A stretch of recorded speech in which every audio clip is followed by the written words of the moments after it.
వందేళ్ల వైభవం, ఎర్రన్నల సంబరం. సరిగ్గా 100 ఏళ్ల క్రితం పురుడు పోసుకున్న భారత కమ్యూనిస్టు పార్టీ ఖమ్మం వేదికగా సంబరాలు జరుపుకుంటోంది. తమ పవర్ ఏమాత్రం తగ్గలేదంటోంది.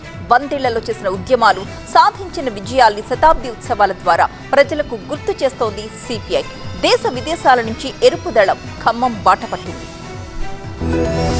ఉత్తరప్రదేశ్ కాన్పూర్ లో 1925 డిసెంబర్ 26న ఆవిర్భవించిన సిపిఐ కమ్యూనిజం గుమ్మం ఖమ్మంలో శతవసంతాల వేడుకను జరుపుకుంటోంది. డిగ్రీ కాలేజీలో జరుగుతున్న ఈ ఉత్సవాల్లో డి రాజా, సీఎం రేవంత్, కూనంనేని సహా వేలాది మంది కామ్రేడ్లు పాల్గొన్నారు. చైనా, క్యూబా, వెనిజులా, వియత్నాం దేశాల ప్రతినిధులు వచ్చారు. పేదల కోసం కాంగ్రెస్, కమ్యూనిస్టులు కలిసి జాతీయ ఉపాధి హామీ పథకం తీసుకొస్తే బీజేపీ రద్దు చేసిందన్నారు. బీజేపీ అంటే బీజేపీ భారతీయ జనతా పార్టీ కాదు, ఇది బ్రిటిష్ జనతా పార్టీ.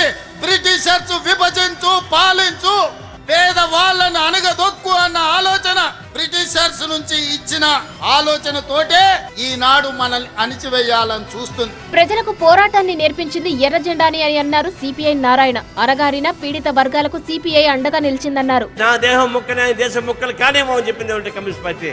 పంజాబ్ లో, జమ్మూ కాశ్మీర్ లో, అస్సాంలో వేర్పాటువాదం వస్తా ఉంటే వేర్పాటువాదం కుదరదు, మేము నిలబడతామని చెప్పేసి కమ్యూనిస్టులు త్యాగాలు చేశారు. జమ్మూ కాశ్మీర్లో, పంజాబ్లో కొన్ని వందల మంది చనిపోయారు. ఆయన నిలబడ్డాం. అప్పుడే చెప్పారు చంద్రరాజేశ్వర గారు, మా దేహం ముక్కనే దేశాన్ని ముక్కలు కానేమో అని చెప్పారు. నిలబడ్డా తప్ప ఇంకోటి కాదు.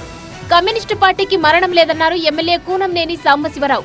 జనం ఉన్నంతకాలం, మనుషులు ఉన్నంతకాలం ఉండే సిద్ధాంతం ఏదైనా ఉందంటే, మనిషి కోసం పుట్టిన సిద్ధాంతం ఏదైనా ఉందంటే ఇది కమ్యూనిస్ట్ పార్టీ అని చెప్పి నేను మీకు మనవి చేస్తున్నాను. పేదవాడి కంచంలో ఆకలి మెతుకు కమ్యూనిస్ట్ పార్టీ. కార్మికుని చెమటలో నుంచి కారేటువంటి బిందువు, ప్రతి చెమట బిందువు ఎర్ర జెండాలో మరింత ఎరుపెక్కించింది. త్వరలో జరిగే కేరళ, తమిళనాడు, పశ్చిమ బెంగాల్, పుదుచ్చేరి ఎన్నికల్లో పార్టీ అనుసరించాల్సిన వ్యూహాలపై సోమవారం జరిగే పార్టీ నేషనల్ కౌన్సిల్లో చర్చ జరగనుంది. నేటి భారతదేశం వామపక్షాల ముందున్న సవాళ్లు అనే అంశంపై మంగళవారం సదస్సు ఉంటుంది. ఈ నెల 21న ముగింపు ఉత్సవాలు జరుగుతాయి.